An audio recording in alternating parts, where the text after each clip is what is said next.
It starts with something small. You tell yourself you'll do it tomorrow. Tomorrow becomes Monday. Monday becomes next month. And somehow, another year disappears. You don't even notice it happening.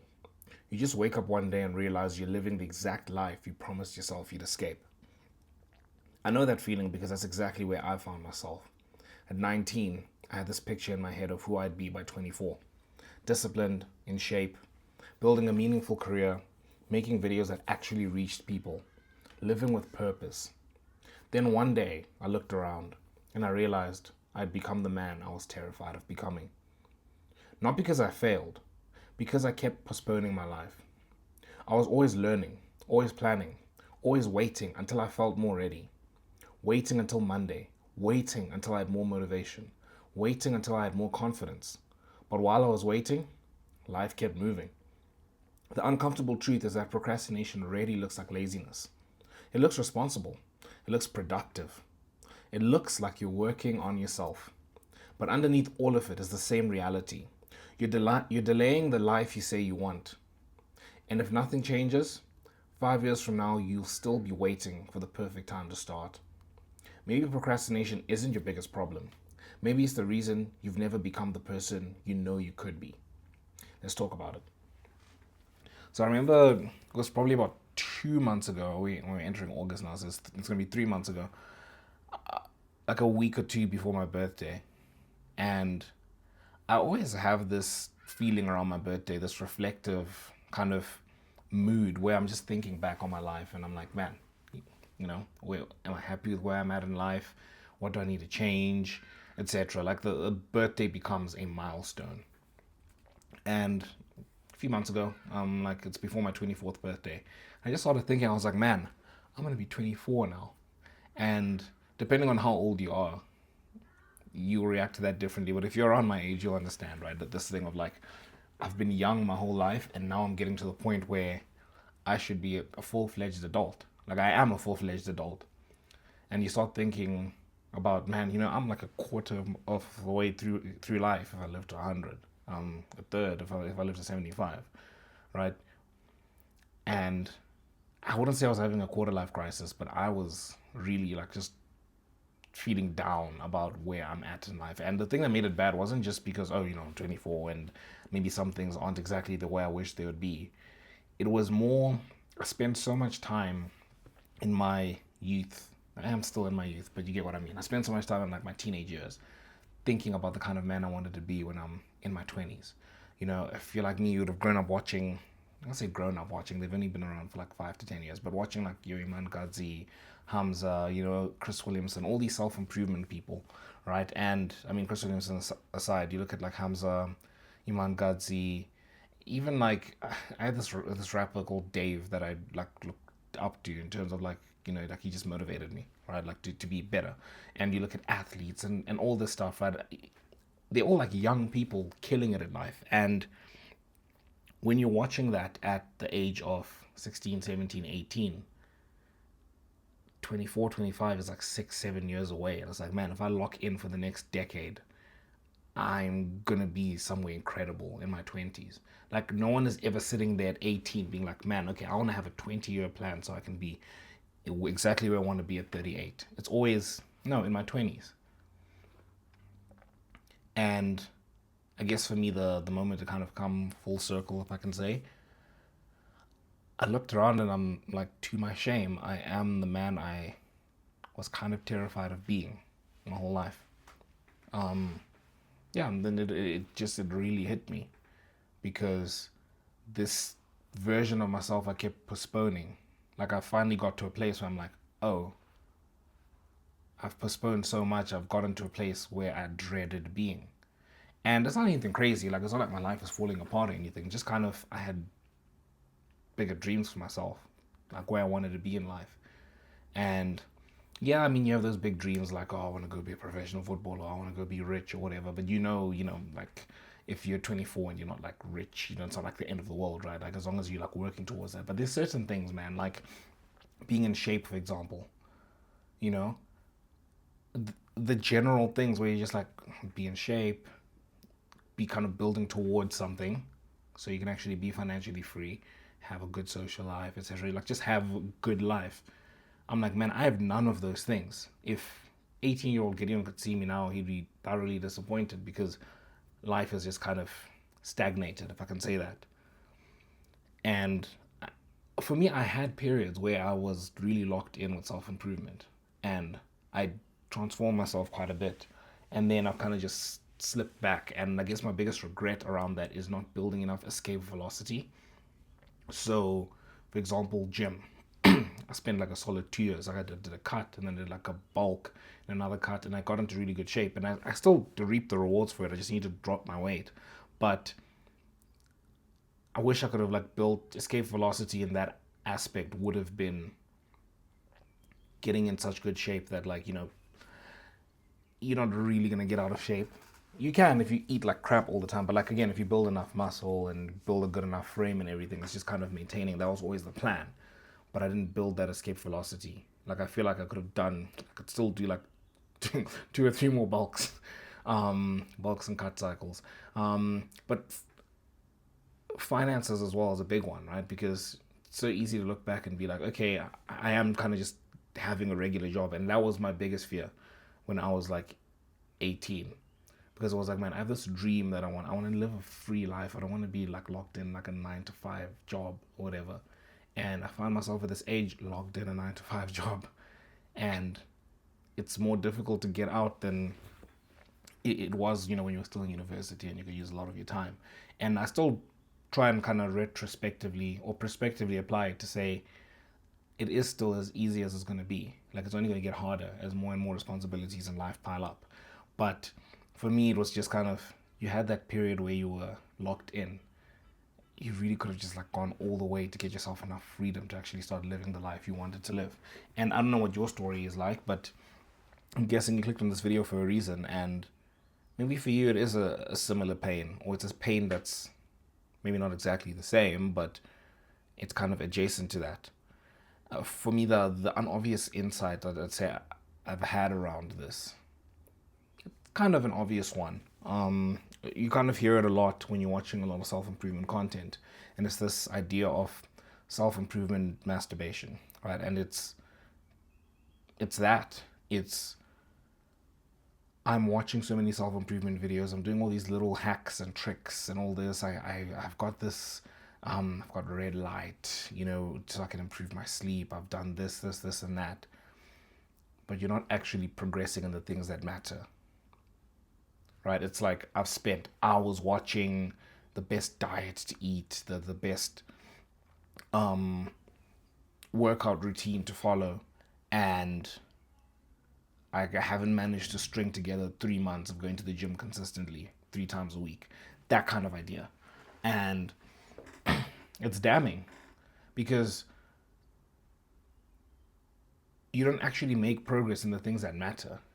You don't need to be watching all these videos on like the best exercises to do for this, and that. If you just went to the gym 3 times a week, you ate clean. If you're trying to lose weight, you were in a caloric deficit. If you're trying to gain weight, you're in a caloric surplus. If you just did that for 2 years, guaranteed you'd make more progress than what you've made now. Or maybe maybe you've made good progress in gym, but there's another area of your life. The principle remains the same. There's this thing that you keep doing, trying to like plan, that you don't actually end up getting to do the things that actually matter. You're trying so hard to optimize to get the best outcome that you don't actually do the fundamentals that are going to get you 95% of the results. And that's not by accident. I think if you spend some time thinking about it, it's not something that's just accidentally happening to you and you're like, oh, I need to stop doing that. And then you just stop.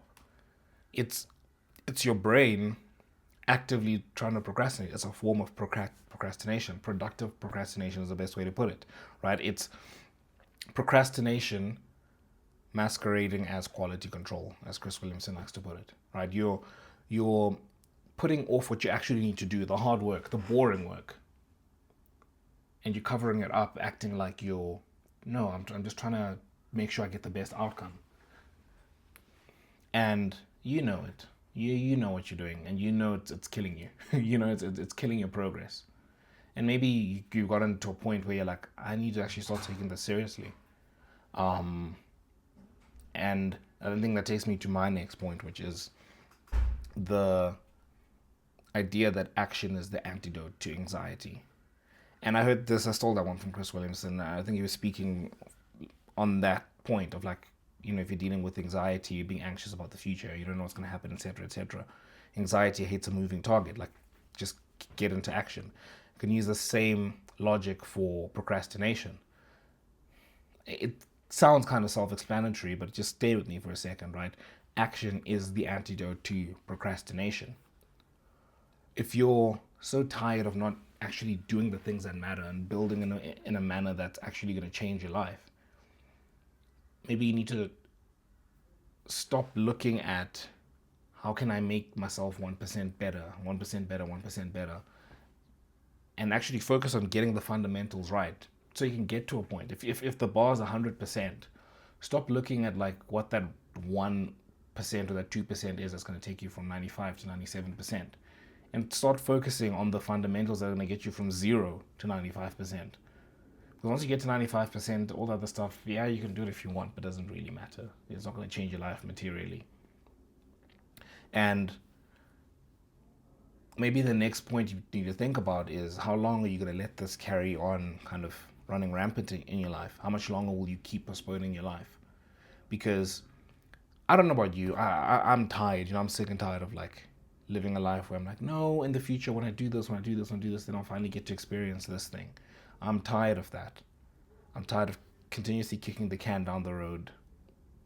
I wouldn't say unwillingly, but unconsciously kicking the can down the road, being like, no, no, no, I'll do this, then I'll do this, I'll start tomorrow, I'll start next week, and then time just keeps going by, and you never actually get to walk into that.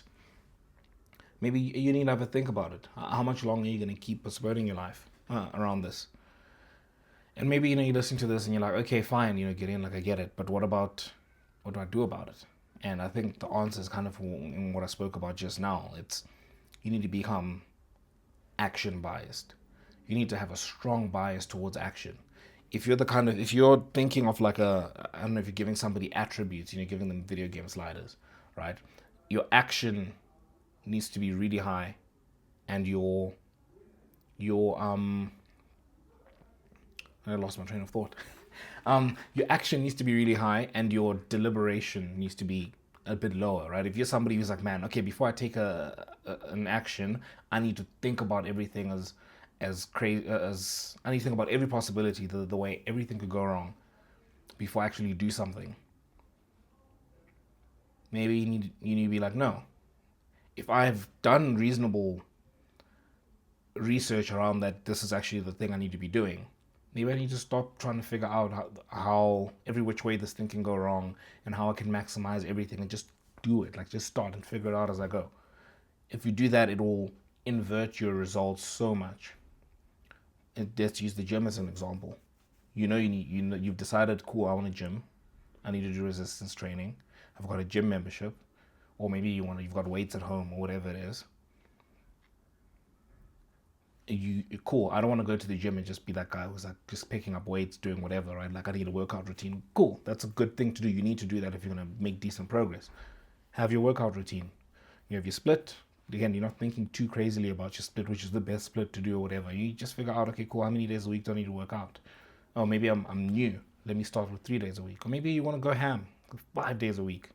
Maybe you're a bit more experienced. You're like, cool, 5 days a week. I'm going to do push-pull legs. Push-pull. Or I need to do more legs. Push-pull legs, upper body and legs. Or whatever. Pick your split. Don't spend more than 5 minutes on that. And then pick your workouts. How long do you want the workouts to be? Put your workouts in and then done. Okay? Then you start doing it. Your goal now should just be to do that routine consistently. Do it for 6 months, a year. And in that time, you'll start picking up, you'll be like, oh, maybe I should improve this a little bit or whatever. But you're doing the action. The action is the important part. You need to become action biased in every way of your life. Like, I want you to imagine somebody who's like a freaking soldier in a war.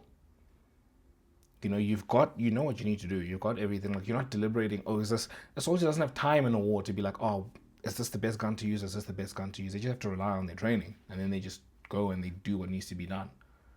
And I'm definitely oversimplifying it, but I think I'm getting the point across. Then the next part is set goals. Quite simple, what goals do you want to reach? Set your goals. What would life look like if I designed it exactly the way I wanted to 5 years from now, even 10 years from now? And then what do I work backwards to figure out what do I need to do now to get there? Then you build a routine. What does my routine need to consist of? Okay, I want to be in shape. Great. Okay, I go to the gym how many times a week? What time do I go to the gym? Bam, okay, 6 a.m., whatever. That's locked in your routine. I need to build this thing. I'm going to have to put in a slot. I need to do it every day, or maybe I need to do it once a week, or whatever it is. Put it in. Build a routine, and then just start doing the routine. Because doing the routine is enough hard work in itself without you second guessing it every 2 days. And that's where the growth is. Or to close, one day you'll wake up and today will be a memory. This week will be over. This month will be gone. This year will disappear like all the others. The only question is whether you'll have something to show for it. Because your future isn't decided by the goals you write down. It's decided by what you do after you close this video. Not tomorrow, not Monday, not when you finally feel motivated. Today. You don't need another productivity system. You don't need another motivational speech. You don't need another notebook full of plans. You need proof that you're somebody who acts. Because every time you take action, you become the kind of person who takes action again. And every time you procrastinate, you're voting for the person you'll become tomorrow. In the end, the cure for procrastination isn't finding the perfect routine. It isn't discovering some secret productivity hack.